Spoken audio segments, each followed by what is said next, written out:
বন্ধুরা, live with শুভতে আপনাদের আরেকবার স্বাগত জানাচ্ছি। আজকে চলে এসেছি রাজারহাট নিউ টাউন একটি রেস্টুরেন্টে, একটি ইউনিক জায়গা। এবং এই রেস্টুরেন্টের নাম শুনলে আপনাদের কিন্তু সেই ছোটবেলার কিন্তু সত্যজিৎ রায়ের সিনেমার কথা মনে পড়ে যাবে। রেস্টুরেন্টের নাম গোপীগাইন বাঘাবাইন। তো সঙ্গে থাকো, দেখাবো এখানে খাবার কেমন কি আছে। তো আমাদের স্টার্টার অর্ডার দিয়ে দিয়েছি, তো আসছে, তারপর দেখাবো।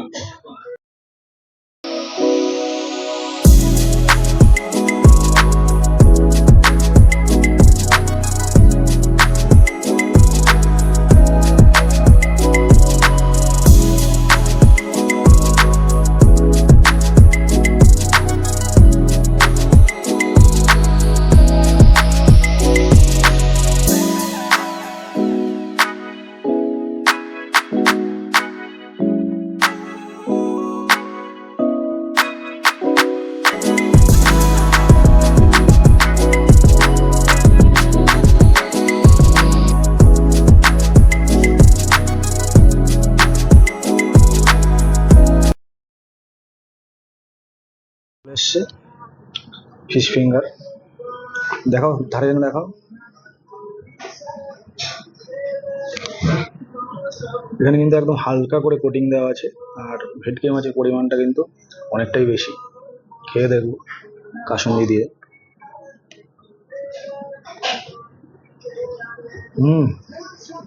একদম টাটকা ভেটকি, ও ভেটকি মাছের যে টিপিক্যাল গন্ধটা সেটা কিন্তু পাওয়া যাচ্ছে। বাঙালি কিন্তু এই গন্ধটা থেকে বুঝে যাবে যে এটা পিওর ভেটকি আছে। তো আপনারা এখানে আসলে চোখ বন্ধ করে কিন্তু এই ফিশ ফিঙ্গারটা অর্ডার দিয়ে দিতে পারেন। তো এখন চলে এসছে গার্লিক কোন, দেখতে পাচ্ছ। চিংড়ির যে সাইজটা এটা কিন্তু অনেকটাই বড়, একটি বাগদা আছে। তো এখন খাবো, খেয়ে রিভিউ দিচ্ছি।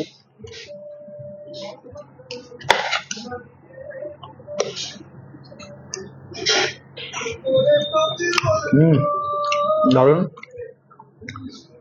এটা একটা ব্যাপার হচ্ছে যেটা আমার ভালো লাগলো, এই যে চিংড়িটা, এটা বেশি রাবারিও নয়, আবার বেশি কিন্তু নরমও না, বেশি শক্তও না, একদম ব্যালেন্স।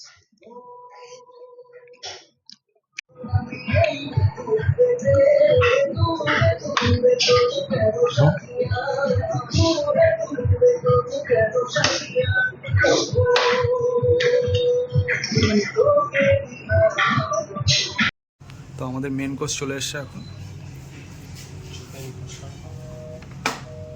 চিকেন কষা আছে, এটা ক পিস আছে দাদা? এটা 4 পিস আছে। 4 পিস চিকেন কষা।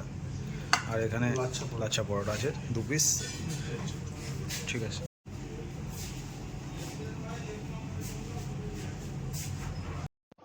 তো লাচ্ছা পরোটাটা হাতে চলে আসলো, আর লাচ্ছা পরোটাটা আমি হাতে নেওয়ার পরে দেখলাম লাচ্ছা পরোটা একটু খাস্তার মতন হয়েছে। আমার এই লাচ্ছা পরোটা খাস্তার মতন হলে কিন্তু খেতে খুবই ভালো লাগে। এটি আমার পার্সোনাল চয়েস, তোমাদের কেমন লাগে কিন্তু জানাবে। কিন্তু লাচ্ছা পরোটাটা যেমন খাস্তার মতন ছিল, চিকেনটা কিন্তু ছিল তার বিপরীত, একদম নরম তুলতুলে। একদম চিকেনটা কিন্তু একদম মাংসের হাড় থেকে ছিঁড়ে ছিঁড়ে আসছিল, একদম নরম। আর গ্রেভিটাও ছিল দারুণ, একদম খাস্তার সাথে কিন্তু জমে গেছিল বন্ধুরা। তো আমি এই লাচ্ছা পরোটাটাকে 5 দিতে চাই, 5 দিতে চাই। এখন আসছে বাসন্তী পোলাও উইথ মাটন কষা।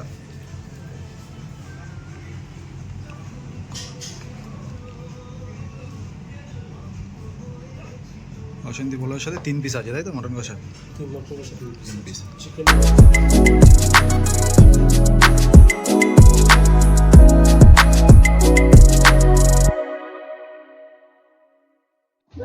তো ফাইনালি আমাদের কাছে চলে এসছে মটন আর পোলাও।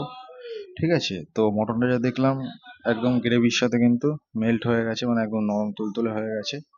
তো মটনটা কিন্তু আমি একটু ঝাল কম দিয়ে নিয়েছিলাম। আমাকে যখন প্রিপারেশন করছিল তখন একবার জিজ্ঞাসা করেছিল যে মটনের ঝাল হবে বেশি না কম।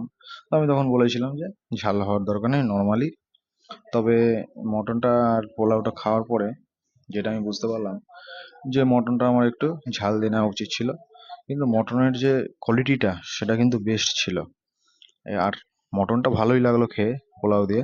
একটু ঝাল দিলে আরও বেটার হতো অবশ্যই, কিন্তু খুব সুন্দর ছিল আজকে খাওয়া দাওয়া, ভালো লাগলো।